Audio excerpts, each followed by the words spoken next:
ఆసిఫాబాద్ కొమరంభీం జిల్లా చింతమానేలుపల్లి దిండి గ్రామాలలోని వ్యవసాయం చేసుకుంటున్నటువంటి పోడు భూములకు హక్కులు కల్పించాలని డిమాండ్ చేస్తూ గత 5 రోజులుగా ఆడవాళ్లు మగవాళ్లు సుమారుగా 50 మంది పాదయాత్ర చేస్తున్నారు. కాగా ఆదివారం రాత్రి వరకు కరీంనగర్ జిల్లా తిమ్మాపూర్ మండలం రామకృష్ణ కాలనీకి చేరుకున్నారు.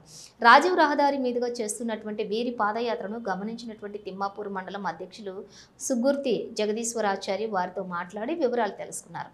రాత్రి కావడంతో వారి ఇంటి వద్ద వారందరికీ బస్సుతో పాటుగా ఏర్పాట్లు చేసి భోజన వసతులు కూడా కల్పించారు.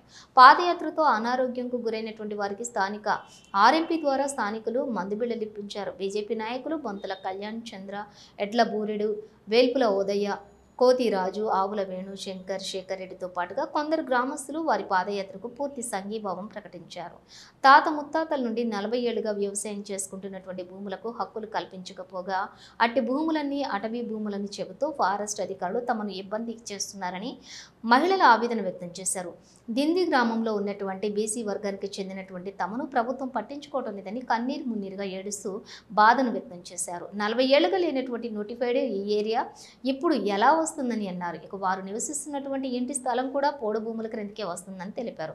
తమకు వ్యవసాయం తప్ప వేరే ఏ పనులు కూడా రావని తెలిపారు. పాడిపై ఆధారపడుతున్నామని చెప్పి సరైన రవాణా లేక పాలన కూడా అమ్ముకోలేకపోతున్నామని ఆవేదన వ్యక్తం చేశారు. వ్యవసాయం కూడా కేవలం పత్తి మాత్రమే పండుతుందని అన్నారు. దయచేసి తాము వ్యవసాయం చేసుకుంటున్నటువంటి భూములకు హక్కులు కల్పించే వరకు పాదయాత్ర కొనసాగుతుందని, అదే లక్ష్యంతో చలో హైదరాబాద్ కార్యక్రమానికి సిద్ధమైనట్లుగా తెలిపారు. వారి పాదయాత్ర విషయంపై ఎప్పటికప్పుడు సిర్పూర్ ఎమ్మెల్యే పాల్వాయి హరీష్ వాకప్ చేస్తూ ఏర్పాట్లకు సహకరిస్తున్నట్లుగా తెలిపారు.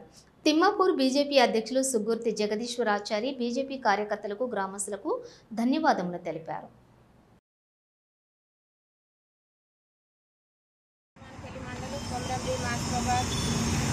మాకు ఈ సంవత్సరం పోడు వ్యవసాయం చేయనీయకుండా ఫారెస్ట్ అధికారులు అడ్డుకుంటున్నారు.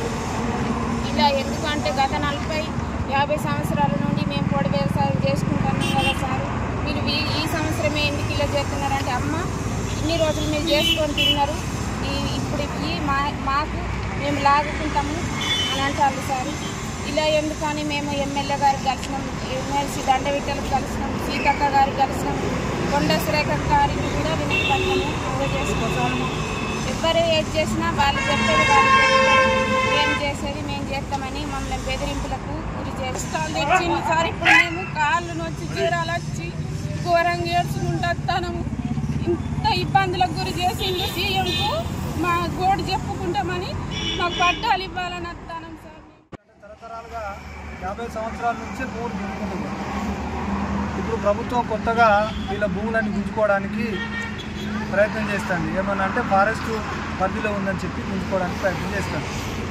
దీంట్లో వీళ్ళందరూ ఏంటంటే ఒక 6వ తారీఖు, ఈ నెల 6వ తారీఖు నుంచి 5 రోజులుగా ఆసిఫాబాద్ అంటే కొమరంభీం జిల్లా వీళ్ళ యొక్క దిండా గ్రామం నుంచి పాదయాత్ర స్టార్ట్ చేసేది. వీళ్ళ లక్ష్యం ఏంటంటే ఆ భూములన్నిటికీ పట్టాలు ఇవ్వాలనేది వీళ్ళ డిమాండ్. వాస్తవానికి వీళ్ళందరూ ఉన్నటువంటి మంచికి 2 నుంచి 7-8 ఎకరాల వరకు మంచికి వ్యవసాయం చేసుకుంటారు, అంతేనమ్మా. అయితే గవర్నమెంట్ను ఫారెస్ట్ అధికారులు మూకుమ్మడిగా వాళ్ళు ఏం చేస్తారంటే కుమ్ముక్కయి వీళ్ళందరి కుటుంబాలు లెక్క కలిపి 40 ఎకరాల పైన ఉంది మీ అందరికీ అని చెప్పి గుంజుకోవడానికి ప్రయత్నం చేస్తారు. అయితే అక్కడ ఉన్నటువంటి ప్రజాప్రతినిధి అందరూ కూడా రిప్రజెంటేషన్ చేసి మానేపల్లి మండలం ఇందా గ్రామం అయితే మా పోడు భూముల కోసం ఫారెస్ట్ వాళ్ళకి చెప్తాను. ఈ సంవత్సరం కొమరంభీం డిస్ట్రిక్ట్ అక్కడి నుంచి హైదరాబాద్ అని బయలుదేరిన వాళ్ళం మేము. ఇవాళ ఈ కాలనీ ఇక్కడి వరకు చేరుకున్నాం. మా మండల్ తిమ్మాపూర్ ఇక్కడి వరకు చేరుకున్నాం.